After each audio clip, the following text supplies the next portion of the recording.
O Repórter Setorial está de volta e você fica com a continuação da série especial Você na Rede, com os cuidados e precauções com os dados compartilhados nas redes sociais.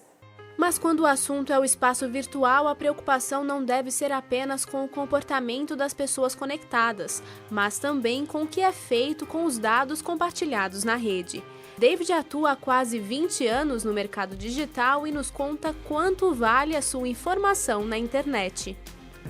Quando disponibilizamos, entramos numa rede social e estamos navegando na internet, as pessoas têm que ter ciência que aquele dado ele pode se tornar público, ou ele passa muitas vezes a pertencer ao detentor daquela rede social. Não só as informações que a pessoa coloca, mas até mesmo o hábito de navegação dela.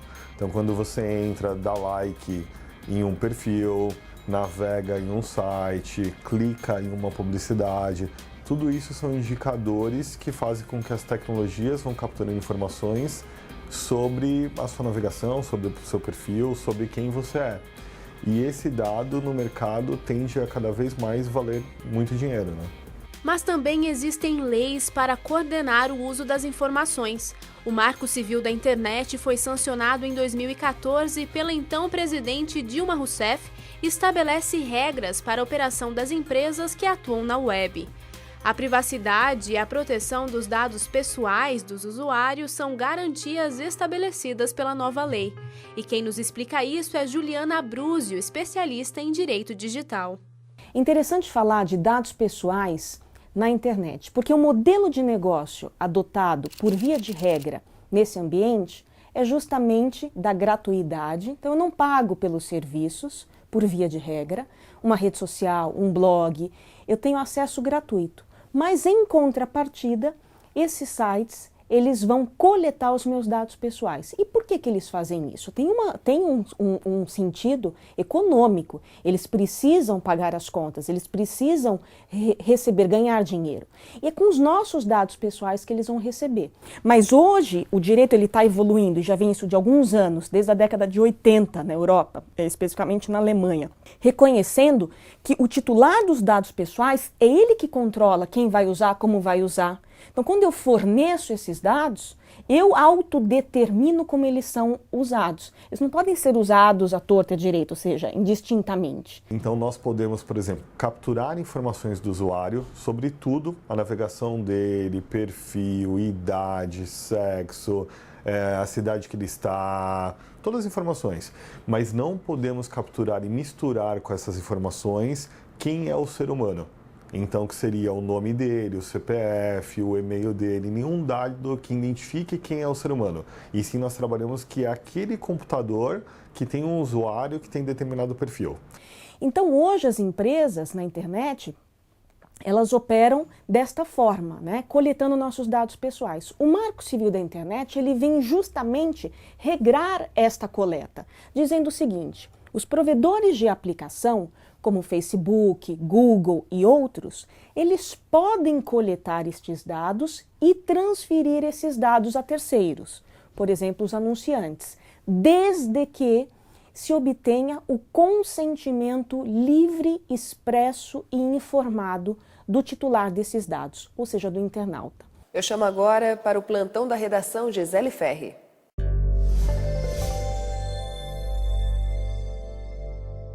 Segunda-feira começa com solenidades oficiais do aniversário de Pindamonhangaba.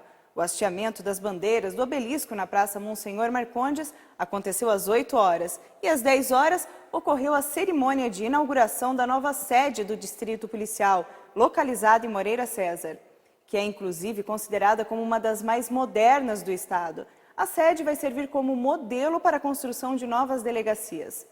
E ainda hoje, às 14h30, a nova base do SAMUP, Serviço de Atendimento Móvel de Urgência de Pindamonhangaba, será inaugurada.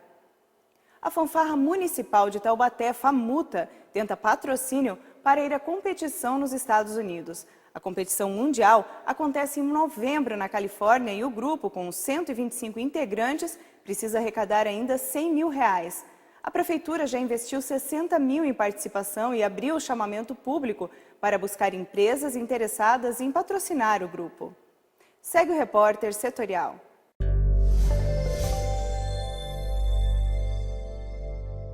O Brasil está em primeiro lugar no ranking de reciclagem de alumínio e Pindamonhangaba é a responsável por 70% desse reaproveitamento, recebendo o título de capital da reciclagem. Todos os dias, às 9h30 da manhã, o carrinho desses catadores de recicláveis já estão lotados. Tudo o que eles recolhem vem para esta cooperativa de reciclagem em Pindamonhangaba. Aqui, 30 funcionários fazem todo o trabalho.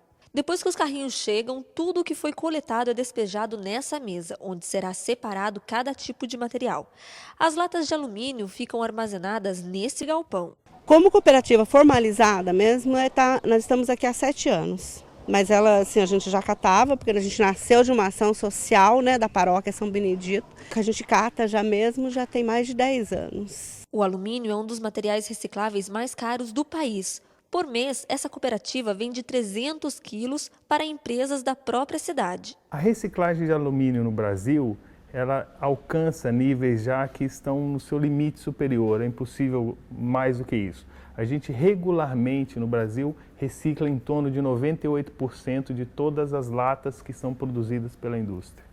Então, esse 2% é muito pequeno, é o que é perdido, que não se consegue medir, mas a gente praticamente recupera toda a lata que é produzida no Brasil. E 70% do mercado de reciclagem se concentra em Pindamonhangaba. São nesses fardos que as latinhas de alumínio chegam, nessa empresa em Pindamonhangaba.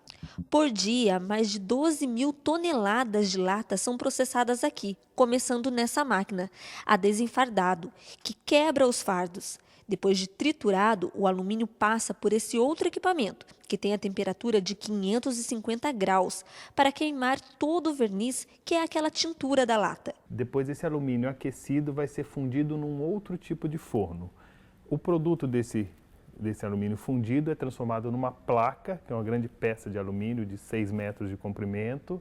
Esse alumínio é laminado em 2 tipos de laminadores, que são como máquinas de fazer macarrão, só que enormes, né? E elas, uma a quente e outro a frio, e finalmente chega na espessura próxima daquela da lata que a gente consome. Aquelas latinhas que vimos no começo da reportagem, aqui na fábrica, no final do processo, se tornam nessas bobinas, que têm entre 15 e 16 toneladas. Mesmo gigante dessa forma, elas têm uma espessura de 252 milésimos de milímetros. Essas bobinas são vendidas para várias empresas do país, que fabricam novas latas. Esse ciclo de reciclagem vem fazendo parte cada vez mais das empresas e gerando empregos. De uma maneira geral, como nós temos a maior empresa da América Latina em reciclagem, ela busca, né, outros parceiros ou serviços terceirizados que animam alguns pequenos concorrentes, vamos chamar assim, a expandir seu tipo de negócio. E isso tem sido um atrativo. Até depois que Pindamonhangaba passou a ser a capital da reciclagem, outras menores indústrias vieram para cá, não no mesmo ramo, mas vieram trabalhar na área de reciclagem. Isso, sem dúvida, gera mais emprego e renda para o município, o que foi muito positivo. Um dos patrimônios históricos e culturais da cidade é o Bosque da Princesa. O lugar que hoje é um ponto de contato com o meio ambiente na região central da cidade foi arquitetado por franceses. A repórter Gisele Ferri foi até lá. Não é por acaso que o Bosque da Princesa é considerado um dos principais cartões postais da cidade de Pindamonhangaba. E o nome do local se deu por conta de sua história.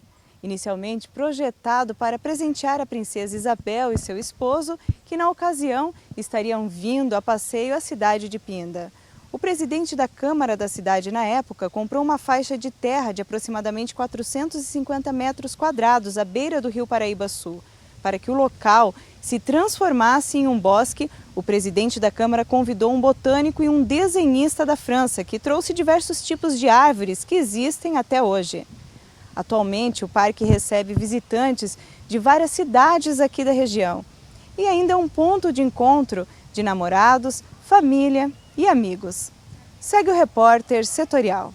E no próximo bloco você vai conhecer a rotina de quem usa o trem como meio de transporte em Pindamonhangaba. Continue conosco, voltamos já.